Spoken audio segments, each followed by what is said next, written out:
Living in Virginia, you're in the fast lane on the information superhighway. We've invested $3 billion in Virginia's broadband network to give you one of the fastest internet connection speeds in the world, so you can build relationships, bring new business to our state, and meet the future of education. It's amazing what we can do together. Visit VCTA.com to learn how broadband connects the Commonwealth.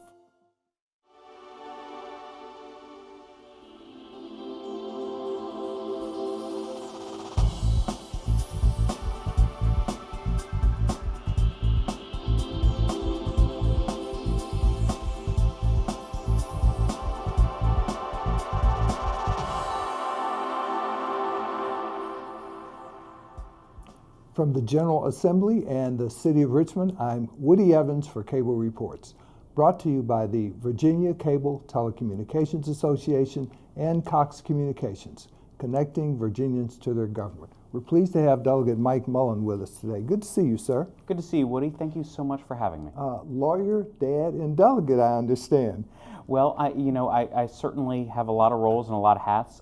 This weekend, we are going to actually have our blue and gold induction ceremony over at the Cub Scouts in Newport News. So I think that's going to be my role for the next 4 or 5 days. That's a very important role, no doubt. I wish I had at one point or another been able to complete my Eagle Scout. That's my biggest regret in my life. I understand completely. So we're one day after crossover, and we're celebrating the 400th year of the initiation of the General Assembly. We are. So, in Jamestown Island, we are the spawning ground of democracy in the New World. English-speaking representative government began in Jamestown Island 400 years ago this year. And so we have a real opportunity to be able to celebrate the good, the bad, and sometimes the unfortunate about our history. And I think that we are going to be able to celebrate, commemorate, and recognize so much of that this year. Well, talk to us about some of the upcoming events. So the General Assembly is going to be coming back to Jamestown Island in the next 6 months to be able to recognize so much of what has happened over the last 400 years. There has been no other place that has experienced so much turmoil, so much of immediate history as Jamestown Island. Only 25 years ago did we actually discover that Jamestown Fort still existed. And this year we were able to actually recognize Dr. Bill Kelso, who was the person who actually found James Fort. 26 years ago, 27 years ago, people were laughing at the idea that James Fort still existed. Everybody thought that it was still in the river. But Dr. Bill Kelso showed us differently. Well, tell us a little bit more about Dr. Bill Kelso, because I know you have an official act in terms of his memory. So Dr. Kelso is Virginia's own Indiana Jones. When everyone else in the archaeological community was saying that James Fort no longer existed, he thought otherwise. And so 25 years ago this year, he put shovel to ground to look for and then find James Fort. And so if you come to Jamestown Island this year or at any time, you will be able to find the remains of not only James Fort, but the 1609 church that the House of Burgesses originated in. And that's entirely because of Dr. Kelso and his team. As I said before, it's important to find a space in which our history begins. And our history is fraught sometimes with some very dark moments, but some really great ones as well. And so we are returning to commemorate and to remember and to celebrate all of those this July. The original House of Burgesses met with 22 people plus the governor and his staff, so I think it was 26 people who were there.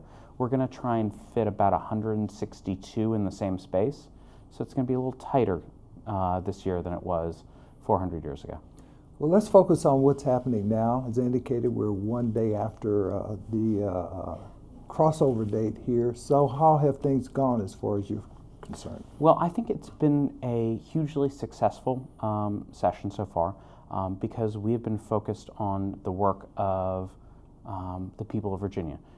We've been laser focused not on any of the sort of political maelstrom that's been following us, but instead on issues like tax conformity, on issues like being able to achieve real criminal justice reform, being able to do the work of the Commonwealth. And we have a pretty unique system here in Virginia where we have a part-time legislature, which I think brings something really beautiful to our government. We don't have professional politicians. We're here for a month and a half, and we go back to our home in Williamsburg or Newport News or Botetourt or Fairfax, and so everybody brings their own expertise.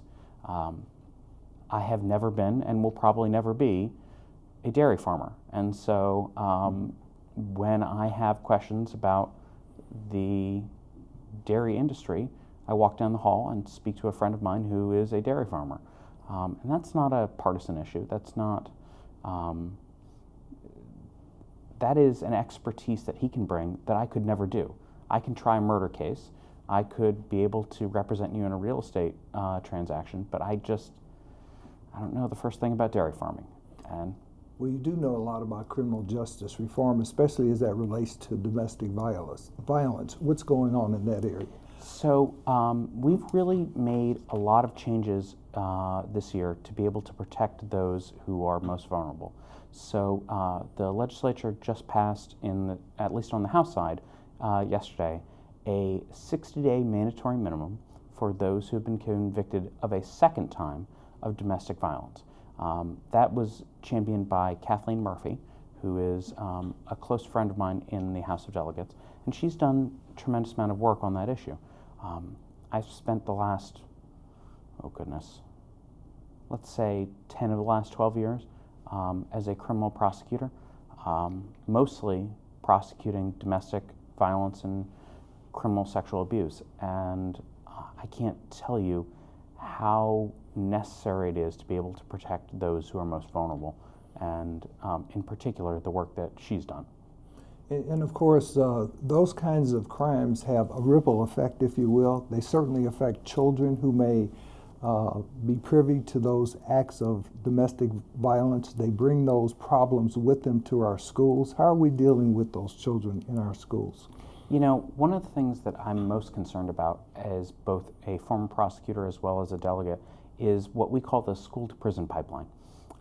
That has been the movement of our children from the classroom to the courtroom. And I can tell you that I've seen thousands of cases where a child who would have been previously sent to the principal's office ended up being sent to my courtroom as a prosecutor. And so I have worked with Senator McClellan as well as Delegate Bourne very closely this session and last to try to disrupt what we call the school-to-prison pipeline.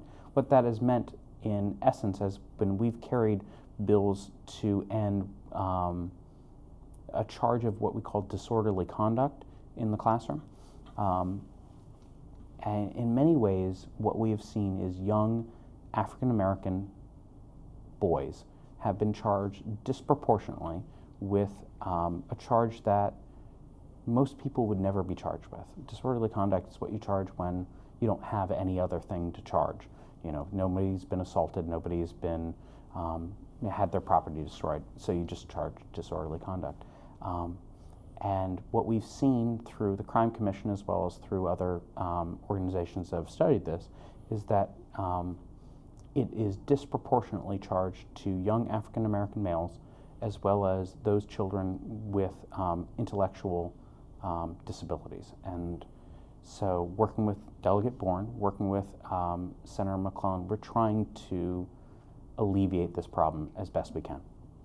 And I think there was some limit on the number of days that children could be suspended for, at least last year, as I recall. You're absolutely right.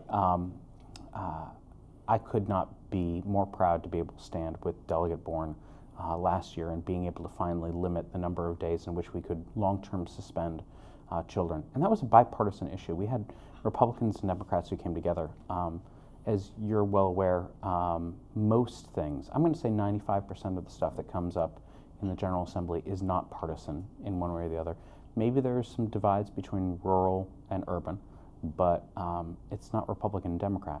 And the things that are reported in the news are the ones that are the 5% that fall on partisan lines. But that was something that we worked incredibly hard to be able to achieve. And my hope is that this year and next, we're going to be able to see some real changes in our schools. And some of the other changes that are being proposed relate to the use of school resource officers and some type of understanding and more training that will not prohibit them, but sensitize them to the impact they're having on children when they do refer them to juvenile court. That's absolutely right. So I was honored enough to be part of the Speaker's School Safety Committee, which was the first in about, 125 years, thereabout. The Speaker recognized how important school safety is, and so we put together this committee to be able to address it. And one of the things that we worked very hard to make sure of was that there were memorandums of understanding between school systems and between law enforcement when they're interacting, to make sure that the people who are placed in our schools recognize that children are different. A 6th grader is emotionally, intellectually, and physically different from a 25-year-old. And we need to be able to protect that environment to make sure that it is a safe learning environment, but it is also a place where we can foster true learning and understanding. And I think that a lot of that has been done through the School Safety Committee this year. Now, what about the need for more resources for our teachers in terms of counselors, psychologists, and school nurses? So Virginia actually does worse than most other states in the nation in terms of our ratio of school counselors to children. So the national goal is about 1 school counselor to every 250 students. And I have seen a wide variety here in Virginia. In some of our more wealthy counties and cities, we have been at roughly 350. But some of our less wealthy counties are at 600. So if you are a school counselor who are on the front lines of being able to protect the mental health and safety of our students, if there are 600 students that you have to take care of, that means that you will probably meet with that student once a year for about 20 minutes. Once a year for 20 minutes. I mean, with everything else that a school counselor has to do, that is unacceptable. We need to lift the cap that is currently placed on our school counselors, bring us to a ratio of 1 to 250, and to require that our school counselors are counseling. You know, Virginia school counselors are some of the best in the nation, actually. We, in the previous few years, have required that they have extensive mental health training. So, I mean, short of a school psychologist or school psychiatrist, I mean, our counselors are second to none. And yet, we still have them administering SOL tests. We still have them doing administrative work, and that's unacceptable. The Speaker has put down a bill this year to require that at least 80% of their time be spent on actually school counseling. That is a wonderful goal, and I would hope that we can all work to achieve that.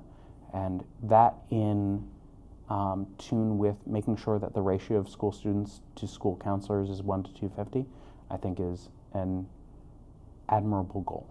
What about nurses in school districts?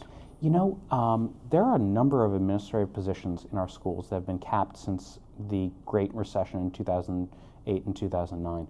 And I think that we need to look seriously at being able to release the cap on administrative positions. That's going to cost a lot of money, and we need to recognize the fact that we're going to need to prioritize our schools more in our budget. School nurses are important. There are a number of administrative positions that I think we really need to focus on. I have 2 of my 3 children are school age, and in Virginia public schools, and my second son had a delay when it came to his reading skills, and a teacher's assistant who came in 3 days a week rocketed him from a delay to a 3rd grade reading level, and I could not be more grateful for her. But that's because Newport News Public Schools paid additional money from the locality to be able to make sure that that teaching assistant was in the classroom with my son. I would just hope that everyone had the opportunity that my family did in Newport News to make that happen. And of course, that 3rd grade reading level is critical in terms of a marker of what may happen to a child in the future. You're absolutely right. Early childhood education is the silver bullet. It is the opportunity that we have to be able to move children beyond just the ratings and expectations of the SOLs to true success in a public life. And if we make those investments early on, in those ages from 3 to 7, it pays dividends for a lifetime. And I would hope that all of Virginia has the opportunities that we have in some of our more wealthy localities to make those investments. We still don't have a requirement for early childhood education, pre-K, statewide here in Virginia, and there are some large localities that don't offer that. I think that's a shame, and that is an excellent investment that we've been talking about here in Virginia since at least Governor Kane, but I think probably before that. Now, what kind of recommendations came out of that school safety committee about the physical structures? That's an excellent question. So the school safety committee came out with 24 recommendations, all of which were bipartisan and I really think incredibly well thought out. The physical structures of our schools are, I would say, dilapidated at best. There are many places, particularly in those less affluent communities, where our high schools, middle schools, and elementary schools were built between 1950 and 1967 and have not been updated. We need to make specific investments to be able to, I don't want to say harden, but update some of our infrastructure, particularly those that are don't have modern understandings of entrances and exits. Virginia is actually doing better on school safety than most states. That was one of the things that we learned from the school safety committee, was that since Columbine in the 90s, we actually have done a lot of work. And so this is sort of a weird thing to say, but Virginia students are safer in their schools than they are anywhere else during their day-to-day life. And we need to improve that. We need to encourage that. But Virginia is different from many other states, and we have done a tremendous effort to be able to protect our students, and we honestly are quite proud of that. What about training exercises for both teachers, students, and administrators in terms of evacuating a building or where there is a lockdown as a result of an intrusion? So that is a really tough thing to be able to cut the balance on. You are asking the right question. So my father was a high school teacher in Virginia public schools for 26 and a half years. And it is very hard to be able to cut the balance between what is the appropriate amount of preparation and what is just sort of scaring people. There were a number of bills this year on that issue, and I think Virginia is cutting the balance pretty well right now, but there's always an opportunity to be able to do better. And of course, there's a fiscal balance that needs to be met in terms of raises for teachers, because some school districts in non-affluent areas of the state can't afford to match the potential raise for their teachers. Well, you've hit the nail on the head. I mean, we are all in agreement that a 5% raise for Virginia's teachers is absolutely necessary. We are not meeting our goal of being able to protect, to preserve, and to be able to aid our teachers. Unfortunately, though, there are some districts who can't meet that match. And so being able to have a 5% across the board without a local match is certainly the goal that I would hope that we'd all be able to achieve. Back to school safety, statewide as well as in your district, how prevalent are gangs? I noticed that you have worked with gangs in the past. As a matter of fact, I think you're a certified gang instructor or investigator. Working with young people who are involved in gangs or who are prone to being part of gangs has been part of my life's work. And so in Newport News, we have an issue with gangs. And so I've spent a tremendous amount of time and effort in being able to protect our community by talking to children about what the gang lifestyle is, why it is not something that would be able to benefit them. Gangs offer a false promise that they are going to give you community, family, all of the things that you see when you watch a Hollywood film that aren't real. It's a false promise. And what it ends up with is a tremendous number of injuries and fatalities and lost lives that we see on the regular in Newport News and on the peninsula. And I can't tell you how much time and emotional effort I've spent just trying to show our young people that exact issue. Now, apparently the House yesterday passed a tax package. Couldn't get 80 votes, however, so it won't be effective before tax filing dates. But I know you have some legislation in dealing with the impact of the federal tax law that passed last year on the state of Virginia.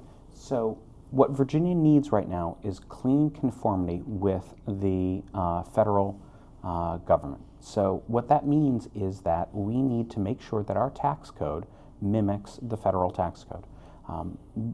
Here in Virginia, we are dealing with the after effects of the president's tax package, and we are, as of right now, doubling down on President Trump's tax package, and I'm not sure that is the right way of being able to do things. What we need is clean conformity, and then we can deal with the after effects of that. We are now 6 days into people who are able to file and who are filing with the state, and we have no idea what our tax system is supposed to look like.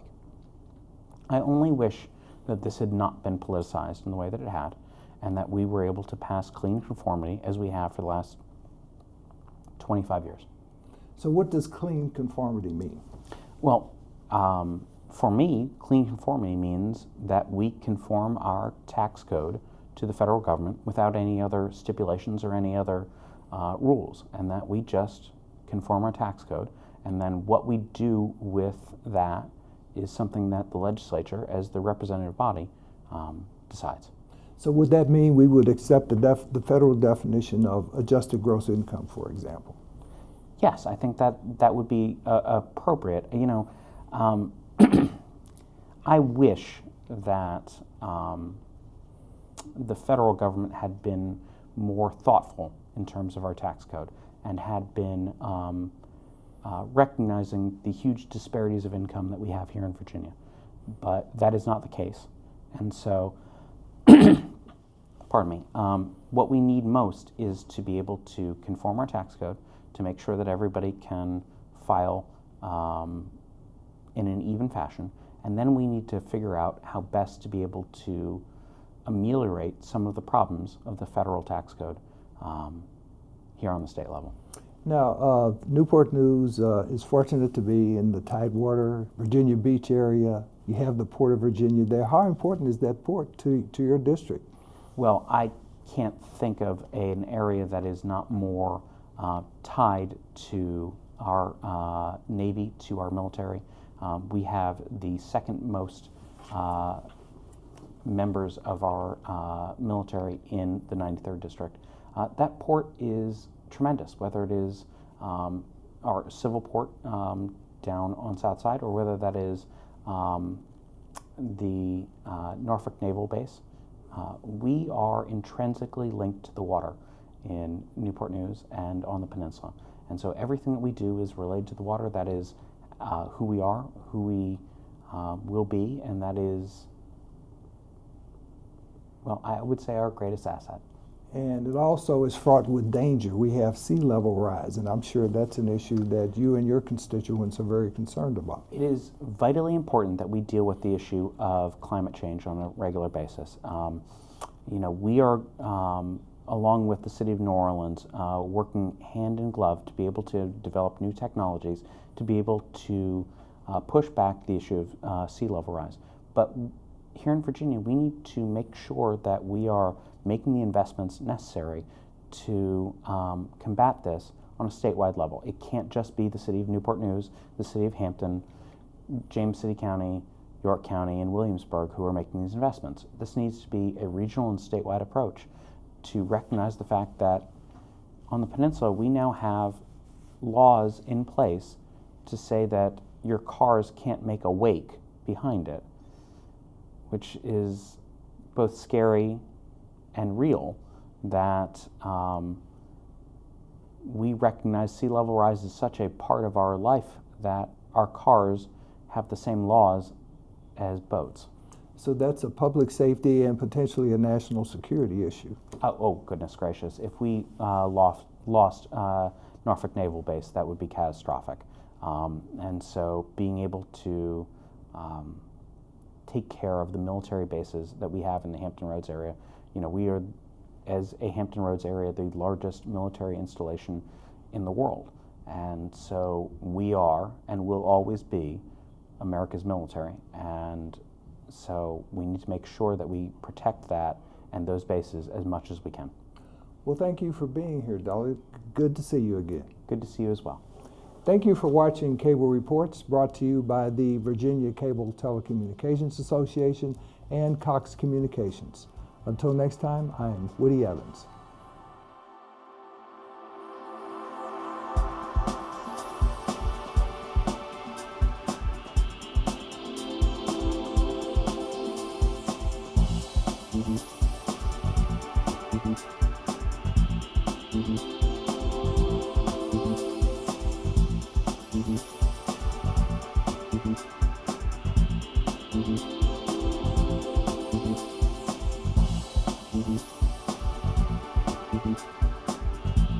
Mm-hmm.